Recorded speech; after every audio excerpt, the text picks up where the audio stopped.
Hello everyone! Ngayon naman po ay magluto tayo ng maha blanca. Ayan, 200 grams lang po yan na cornstarch. At yung mga ingredients ko po ay yung mga natira pa nung ginawa kong buko pandan. Ayan po, mga tira lang yan. Ay may buko pa akong kalahati. Ayan, may condensed, tsaka may ito po, meron din akong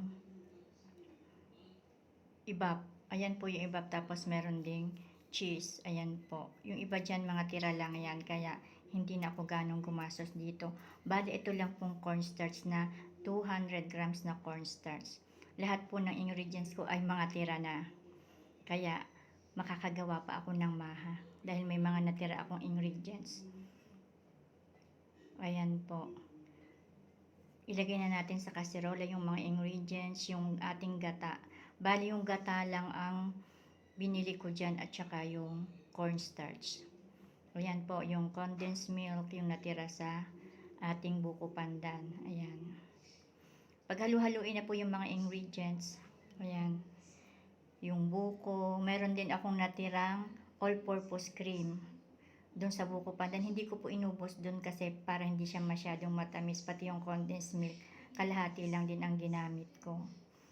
Tapos, ayan po, meron din akong cream style corn.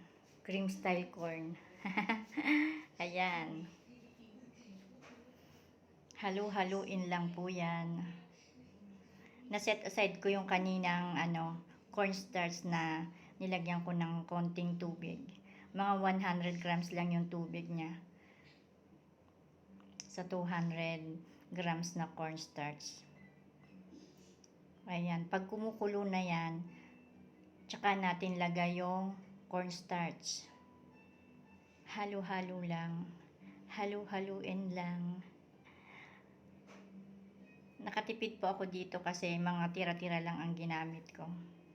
Sayang naman kasi yung mga tira, kaya sabi ko gagawa na rin ako ng maha blanca kasi meron din naman akong cornstarch dito. Ayan, hiniwalay ko po yung isang cup kasi lalagyan ko siya ng ubi flavor. Kasi meron din akong natirang ubi kondensada. Doon po yun sa ginawa kong biko noong last time.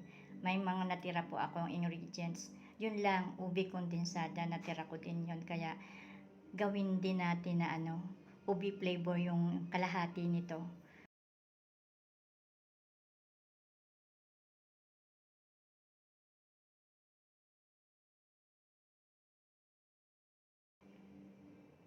Ayan po, tinantsahan lang din yung mga ingredients ko. Ayan, halo-halo lang. Halo-halo lang. Hanggang sa lumapot na siya at lumalaban na. Pag lumalaban na, luto na. Gabi na naman, kaya ako nagluluto na para bukas. Ayan. Para bukas wala nang ganong gagawin at maglilinis na lang ako. Ito naman po yung ubi flavor natin na maha. Ayan. Maluluto na rin po. Ayan po, luto na yan. Ayan, malapot na siya. Ang ganda ng kulay niya. Parang ube halaya. Ayan, pwede na ang ating maha blanca. Luto na siya. Maraming salamat nga po pala sa mga lagi nanonood ng aking videos. Ayan na po ang aking maha blanca. Ayan. Ang toppings niya lang po ay cheese. Pwede rin po sana latik. Kaso naubos ang aking latik, kaya cheese na lang ang nilagay kong toppings. Nakagawa po ako ng tatlong 500 grams na tub at isang round tub. Ayan po ang nagawa ko sa 200 grams na cornstarch at yung mga natira kong ingredients. Ayan po, ready na ang aking maha blanca. 2 tub na original flavor at isang tub na ubi flavor na 500 grams at meron ding round tub, isang round tub. Thank you for watching my videos.